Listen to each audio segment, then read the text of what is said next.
understanding the root cause of the problem, right? And in healthcare, what happened is, system really starts out with a really good goal. One of the problems we face in our society is that any time a system starts, it always have a noble purpose, and it really does well for the time it was invented for. And over time, either the cause becomes irrelevant or the system becomes irrelevant to the cause. So if you think about what happened in the education system, there's nothing broken about it. It was designed for the time when people needed skills. And education system was designed to teach you a skill that you could use for the rest of your life, and life was good.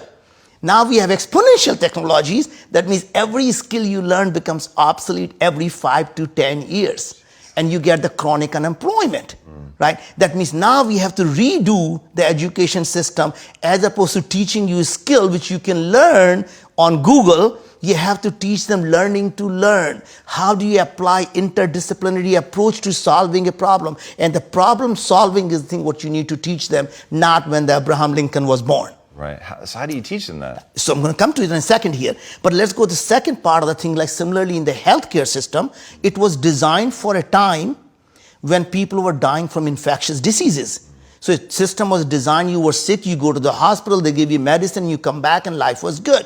What do we have today? The chronic diseases. That means you're always sick. System wasn't designed for you to be always sick. And here is the irony of the situation. The cure for the infectious diseases, the antibiotics, is the one that actually caused all the chronic diseases.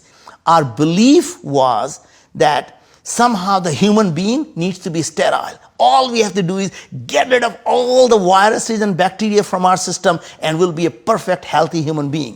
What they didn't realize was we as humans are primarily an ecosystem, more microbial than human. And here's what surprised me, Tom, that you will like. Less than 1% of our genes actually come from our DNA. What? Less than 1%. 99% of the genes expressed in our body come from the microorganisms that live inside our gut. Wow. I knew the number was high. I had no idea that it was that high. And really what we have to do now to stay healthy is to understand we are an ecosystem. And if our gut is healthy, actually all these chronic diseases disappear. So think about it. Chronic diseases don't happen overnight. They happen over time. And they happen because we have a constant inflammation in our body. And it happens because we're not feeding the right nutrients to ourselves. So what I realize is that what people think is a healthy diet may not be healthy for you. It may be healthy for someone else. Think about it. My generations after generations, I grew up in northern India. You know what the staple food there is? Wheat. All our ancestors only ate wheat. My microbiomes were tuned to eating wheat. And I was starving them. Right? So the point is, no two people, when you look at our DNA, 99% of our DNA is same. When you look at our microorganisms in our gut, less than 5% is the same. So how can the same diet be good for you and me? So if anyone who's selling you, go on this Atkins diet or paleo diet or ketogenic diet or that diet or this diet, it may work for someone, not for everyone. And even if it works for you today, it may not work for you 3 months from now. And that's based on what's happening to my microbiome. Exactly.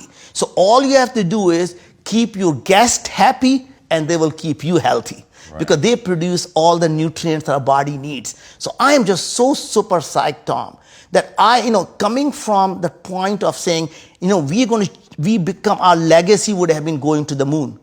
And when I started to look at what I'm about to do with healthcare, is going to change the lives of billions of people. Imagine if we can create a world where no one ever has to be sick. And if we can do that together, simply using the artificial intelligence and the technology that is available now to be able to analyze everything that's happening inside our body and personalize just simple diet and nutrition, no pharmaceuticals will ever be needed. And if we can create that world, you and I both will go down in history as doing something big.